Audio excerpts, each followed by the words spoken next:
जनहित हुंकार रथ यात्रा लेकर अपनी जनता पार्टी के राष्ट्रीय अध्यक्ष स्वामी प्रसाद मौर्य सिद्धार्थनगर पहुंचे, जहां कार्यकर्ताओं ने जगह जगह पर उनका फूलमाला पहनाकर स्वागत किया। द्वितीय चरण में संविधान सम्मान व जनहित हुंकार यात्रा सिद्धार्थनगर के अंबेडकर पार्क पहुंची।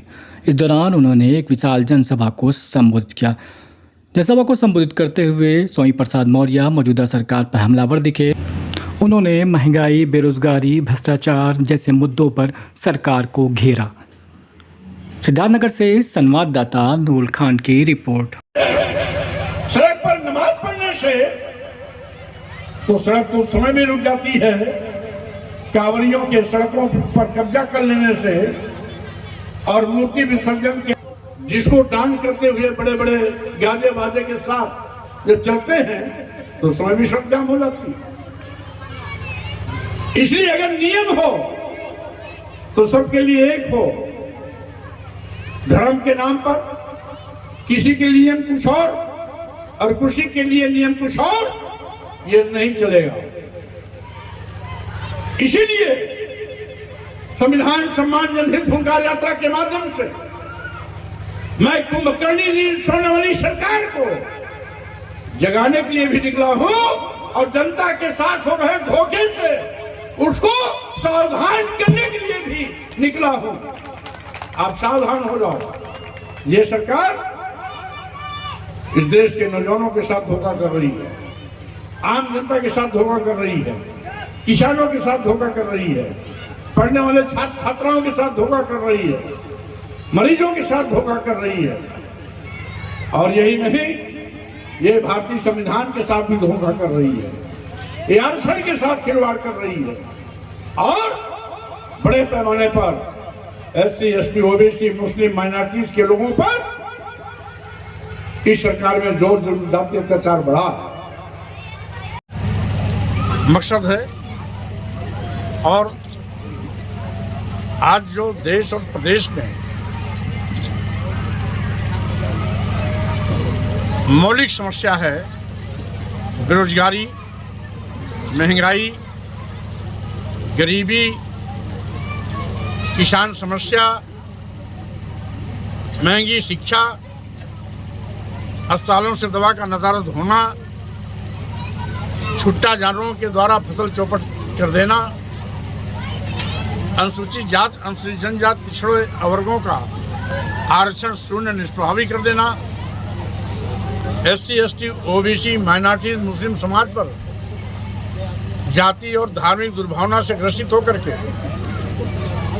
बेतहाशा जनजातीय अत्याचार करना, जिसके कारण रोज कहीं न कहीं किसी न किसी नौजवान की हत्या होती है, बहन बेटियां बलात्कार शिकार होती हैं, बेतहाशा फर्जी मुकदमे दर्ज कराए जा रहे हैं। और इन मूलभूत समस्याओं से जवाबदेही से बचने के लिए सरकार हमेशा दूर भागती है और समय समय पर कभी हिंदू मुस्लिम, कभी मस्जिद मंदिर, कभी औरंगजेब और बाबर के नाम पर लोगों को भटकाने की कोशिश करती है। हमारी मांग है इस यात्रा के माध्यम से कि देश के नौजवानों को रोजगार दो, महंगाई पर अंकुश लगाओ। 3 साल से किसान आंदोलित हैं, उनके न्यूनतम मूल्य की घोषणा करो। साथ ही साथ 3 साल से गन्ना किसानों के गन्ना की कीमत सरकार ने नहीं बढ़ाई, उसको बढ़ाने का काम करो। आउटसोर्सिंग भर्ती श्रम का शोषण है, इसलिए आउटसोर्सिंग कर्मियों को सरकारी कर्मी घोषित करिए, पूर्णकालिक वेतन दीजिए। आउटसोर्सिंग भर्ती में भी आरक्षण व्यवस्था लागू करो। इसके साथ ही साथ जो सत्ता के संरक्षण में आज बड़े पैमाने पर अपराधी बेखौफ कान की धज्जियां उड़ा रहे हैं, उनके खिलाफ कोई कार्रवाई नहीं होती है। ऐसे अराजक तत्वों पर अंकुश लगाओ। और इसके साथ ही साथ यह सरकार जानबूझकर ग्रामीण क्षेत्र की शिक्षा को नजरअंदाज कर रही है। सरकार के इसी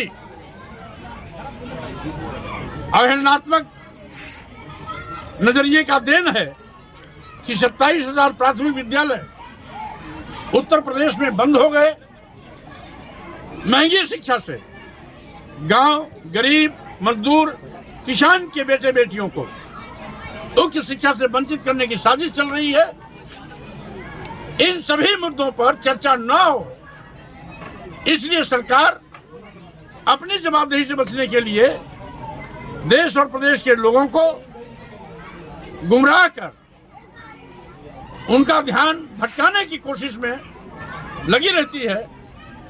साजिश के तहत समय समय पर तरह तरह के ऐसे मुद्दे उछालती है जिन मुद्दों के उछालने से, जिन मुद्दों पर चर्चा से ना महंगाई पर रोक लगनी है, न बेरोजगारों को रोजगार मिलना है, न किसानों की समस्या हल होनी है, न छुट्टा जानवरों से उनको मुक्ति मिलनी है, न ही महंगी शिक्षा से मुक्ति मिलेगी।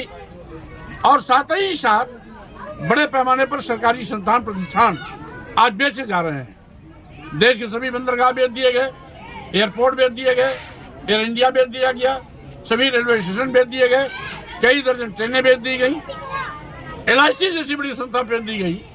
ये सभी संस्थाएं लाभ की थी, जबकि कल्याणकारी सरकारें निजी क्षेत्रों का राष्ट्रीयकरण करती हैं, जिससे नए रोजगार सृजित होते हैं, नए रोजगार के अवसर मिलते हैं। लेकिन ये सरकार उल्टा गंगा बहा रही है, यह सरकारी क्षेत्रों को ही निजी हाथों में दे रही है।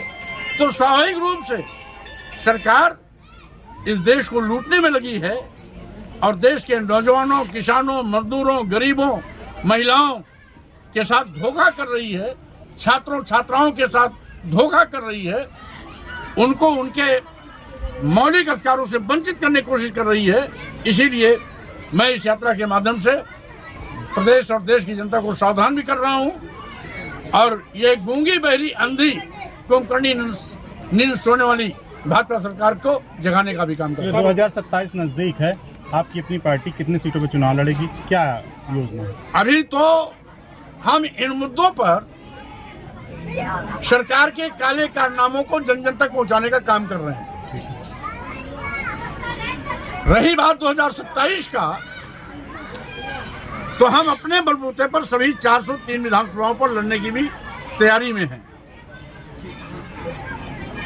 लेकिन यदि भाजपा का सूड़ा साफ करने के लिए किसी से हाथ मिलाने की भी आवश्यकता पड़ेगी, तो लाइक माइंडेड लोगों से हाथ मिलाने में भी कोई गुरेज नहीं रहेगा। क्या माने, किससे हाथ मिलाया जा सकता है?